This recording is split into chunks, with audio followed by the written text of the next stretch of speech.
a little bit less from last season. Not like they're not going to the Super Bowl, but just a little bit less. Not as much yards. The plays was not as creative. Now the looks is going to go to Eric Benemy. He knew while he was under Andy Reid, in the shadow of Andy Reid, he never going to get the opportunity.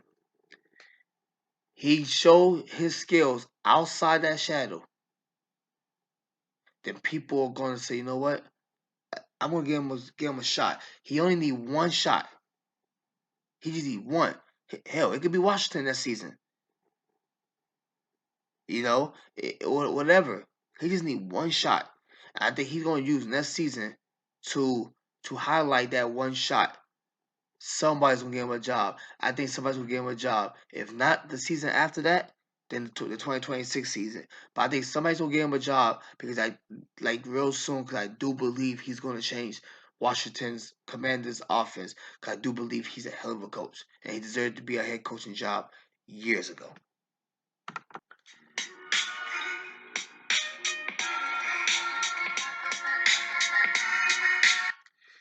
So during the NBA break, first days of the NBA break, a couple of players got some new teams now. Patrick Beverly, he's real close to signing a deal with the Chicago Bulls. Should happen sometime today, Tuesday morning. I'm talking. And a contract should be signed with Russell Westbrook, with the Los Angeles Clippers. So I want to give a little insight about that. There's a little insight about that.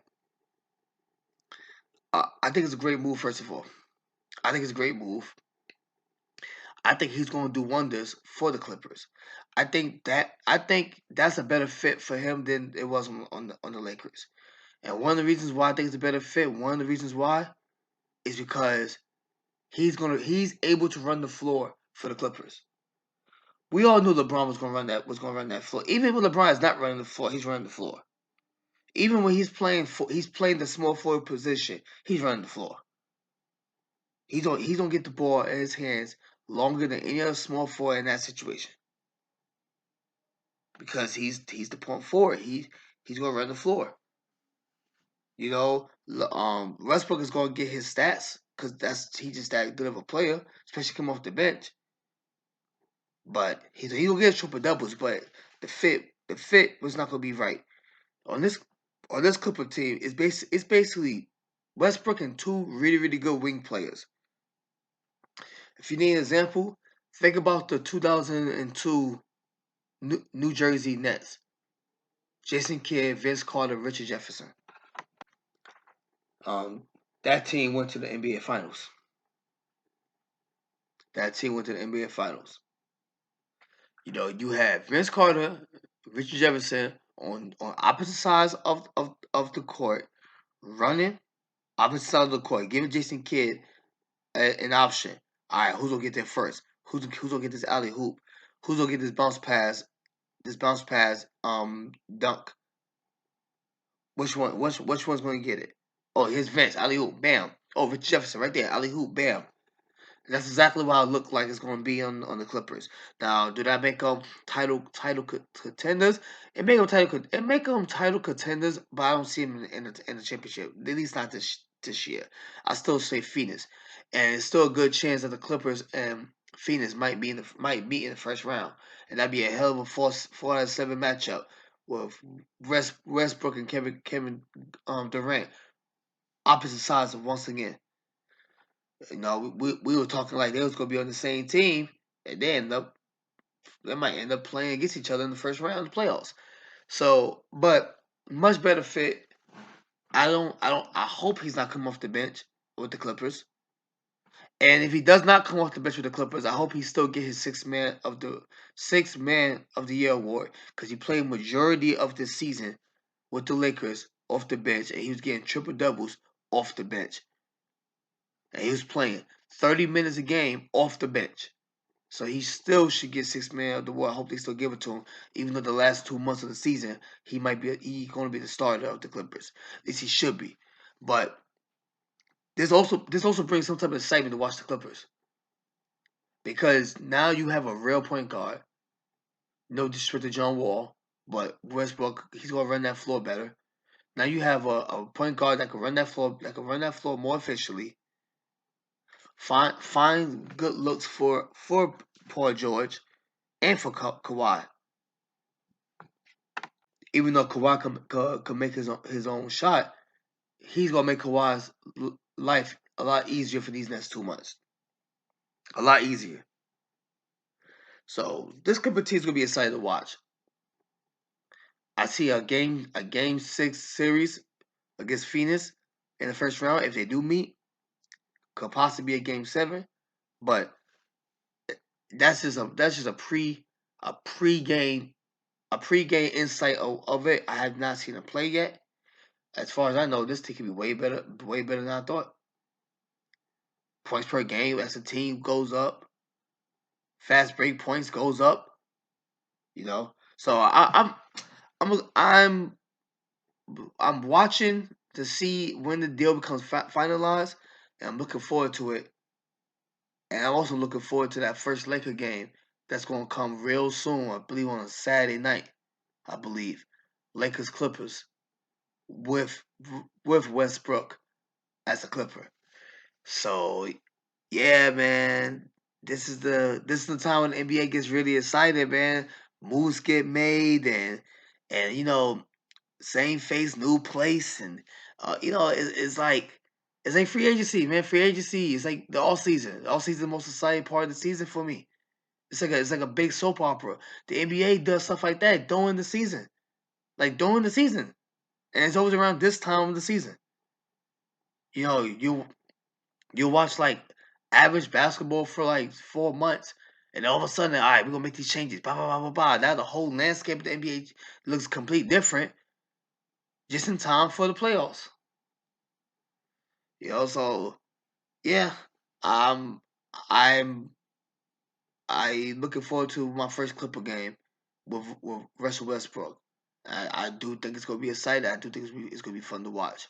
And before I get out of here, I want to give another another insight on the All Star Weekend.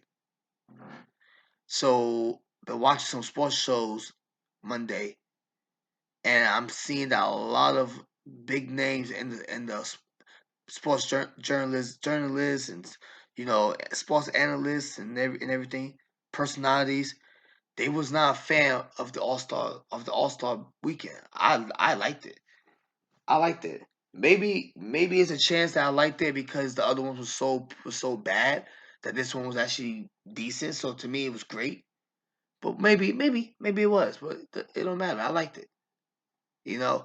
But they didn't like it so much. I mentioned the locations are bad. Salt Lake City this year, next year Indiana.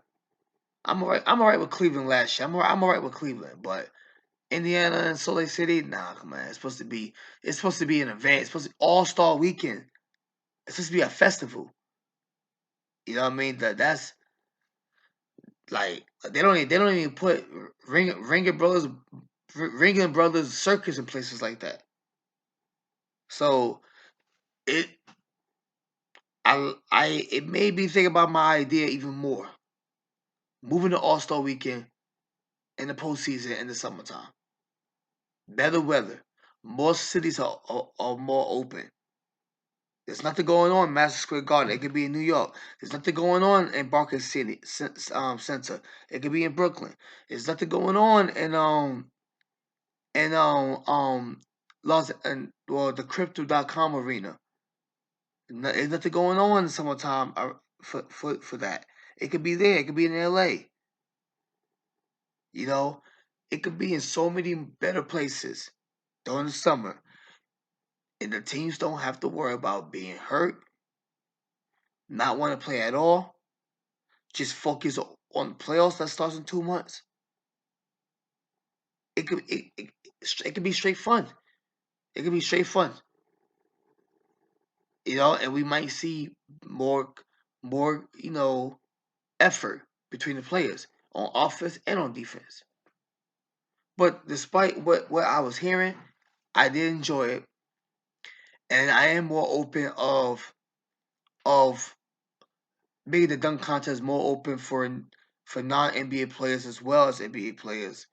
After watching Mac McClung, after watching them, I rather watch some G leaguers that know how to get up and some street ballers that knows how to get up than watch a bunch of people that they think they're creative, don't know how to get up, not a star, so it's not even like the name like draws me to watch the event.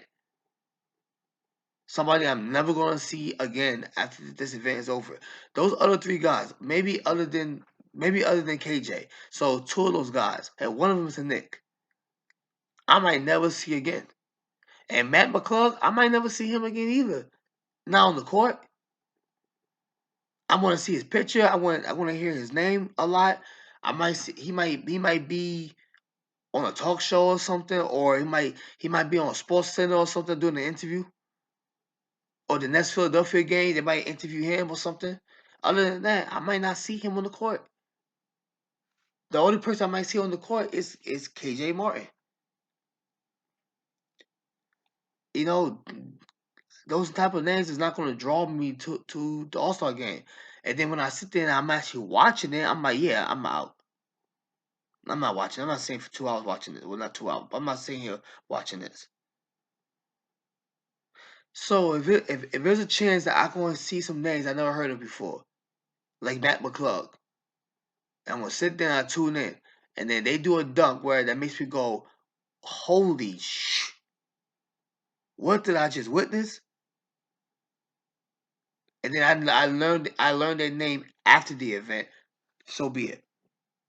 I'd rather see another Mike McClung than another Sims from the Knicks that tried to put his arm through the rim to grab an envelope that says 50 and then rip some of the five off the 50.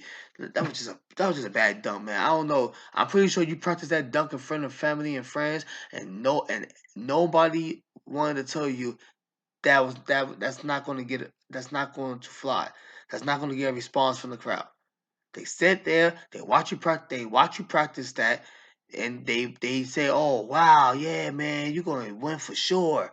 After watching that, knowing it was a horrible idea, you got a bunch of yes men and yes girls on your in your inner circle, man. You might want to change that inner circle. So NBA, just consider it, baby. Just consider it. All Star Weekend, sometime in July, maybe the last weekend in June, maybe last weekend in June. It don't have to be in July. It don't gotta touch. It don't have to touch the summer league. It don't gotta touch the MLB All Star game. It don't gotta touch the WNBA. Since that's like the middle of their season. You know, the highlight of their season. It don't gotta touch none of that. It don't gotta go over to August and touch the NFL preseason. The NBA finals is gonna start June 1st. It's gonna be over by the middle of June. It could be the weekend after the finals. It could be in June. All-Star weekend could be in June. Consider it. Think about it. Think about it, man. I wish there was some way I could get this information to the NBA, but think about it.